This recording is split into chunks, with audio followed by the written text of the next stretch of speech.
अतुलित बलधामं हेमशेलाभदेहं दनुजवन कृशानुं ज्ञानिनामग्रगण्यं सकलगुणनिधानं वानराणामधीशं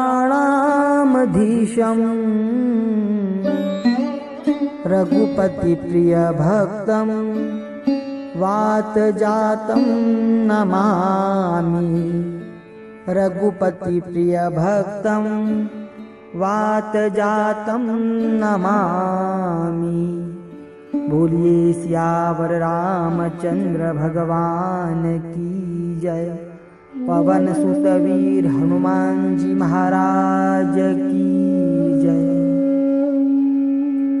आइए मानस गंगा सत्संग में चल रहे श्री हनुमान चरित्र के पावन मंगलमय प्रसंगों में आगे हम प्रवेश करते हैं। अभी तक हमने कथा में श्रवण किया कि श्री हनुमान जी महाराज जब आगे बढ़े तो कई विघ्न उनके मार्ग में आते हैं। जब आकाश मार्ग में उड़ते समय प्रथम सुरसा आई, परंतु उनसे भी प्रणाम करके हनुमान जी आशीर्वाद देकर आगे बढ़ते हैं। लेकिन बाधाओं का तो कोई अंत नहीं है। अब अगला विघ्न जो आया है, आकाश मार्ग से उड़ते समय अचानक हनुमान जी को लगा किसी ने उनकी गति रोक ली है। हनुमान जी ने देखा तो समुद्र में एक सिंहिका नाम की राक्षसी थी, जिन्होंने हनुमान जी की छाया पकड़ करके उनको ऊपर से नीचे गिराना चाहती है। जब वह आकाश में किसी को उड़ता हुआ देखती तो उसकी छाया को पकड़ लेती और उसके द्वारा उसे ऊपर से नीचे गिराकर खा लेती। संत महात्मा ऐसे कहते हैं कि सिंहिका जो है ईर्ष्या का प्रतीक है। ईर्ष्यालु व्यक्ति का स्वभाव होता है, वे किसी को भी ऊपर उठने नहीं देते। जो ऊपर बढ़ता है उसे नीचे गिरा देना ही सिंहिका है, इनका भोजन है। ये ईर्ष्यालु व्यक्ति दूसरे से तो ईर्ष्या करते ही हैं, पर अपने निकट से निकट के लोगों को भी ईर्ष्या की दृष्टि से देखते हैं। सिंहिका ईर्ष्या की वृत्ति है, जो व्यक्ति के भीतर छिपकर आक्रमण करती है, कभी प्रकट होकर सामने नहीं आती। सिंहिका छाया को ही देखती है। ईर्ष्या का स्वभाव होता है कि वो दूसरे के दोष को ही ढूंढा करता है, उसकी छाया को ही ढूंढता है। ईर्ष्या की वृत्ति भी दूसरों में छाया ही ढूंढती है, दोष ही खोजा करती है। दूसरों की कमी पकड़ना और उसे नीचे गिरा देना। ईर्ष्या की वृत्ति किसी को ऊपर उठना नहीं देख सकती, वो उसे खींचकर गिरा देना चाहती है। उसने वही छल हनुमान जी से भी किया। सोई छल हनुमान खकीना, तासु कपट कपि तुरत ही चीन्हा।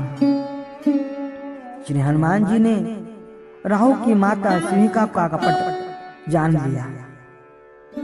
जब भी कोई महान कार्य करने निकलता है तो उसके पास भी पहचान की दृष्टि अवश्य होना चाहिए। कौन सही है कौन झूठा है, यह पहचान की दृष्टि हमें अवश्य होनी चाहिए। सर्पों की माता सुरसा और राहु की माता सिंहिका, दोनों से हनुमान जी ने अलग अलग व्यवहार किया है। सुरसा को तो हनुमान जी ने माँ कहकर संबोधित किया था। सिंहिका को ना माँ कहा ना प्रणाम किया।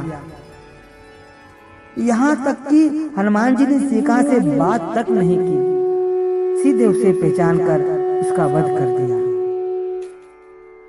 ईर्ष्या का अंत ही होना चाहिए। हनुमान जी ने उसके कपट को जान लिया और तुरंत एक मुष्टिका के प्रहार से उसका काम तमाम कर दिया। गोस्वामी जी कहते हैं, ताही मारी मारुत सुत बीरा, बारज पार गयौ मति धीरा। सुरसा और सिंहिका की पहचान हनुमान जी अपनी सूक्ष्म दृष्टि से करते हैं। हनुमान जी ने दोनों के व्यवहार को देखते हैं। सुरसा को अपना परिचय देती है, देवताओं के द्वारा तुम्हें खाने आई हूँ ऐसा कहती है, परंतु सिंहिका बिना कुछ कहे खाने की चेष्टा करती है। ईर्ष्या को मारने का एक ही तरीका है, उसके प्रति उदासीन हो जाओ, उससे संवाद मत करो। हमारे जीवन में भी जब कोई ईर्ष्या का प्रतीक हमें दिखाई दे तो उसके प्रति हमें उदासीन होकर के आगे बढ़ते रहना चाहिए। इस प्रकार से हनुमान जी आगे बढ़े हैं और सिंहिका को मारकर हनुमान जी समुद्र को पार कर गए और लंका के छोर पर हनुमान जी आ जाते हैं। फिर हनुमान जी क्या करते हैं, किस प्रकार से लंका में प्रवेश करते हैं, कल की कथा में हम श्रवण करेंगे। आज इतना ही भाव से बोलिए सियावर रामचंद्र भगवान की जय। पवन सुत वीर हनुमान जी महाराज की जय।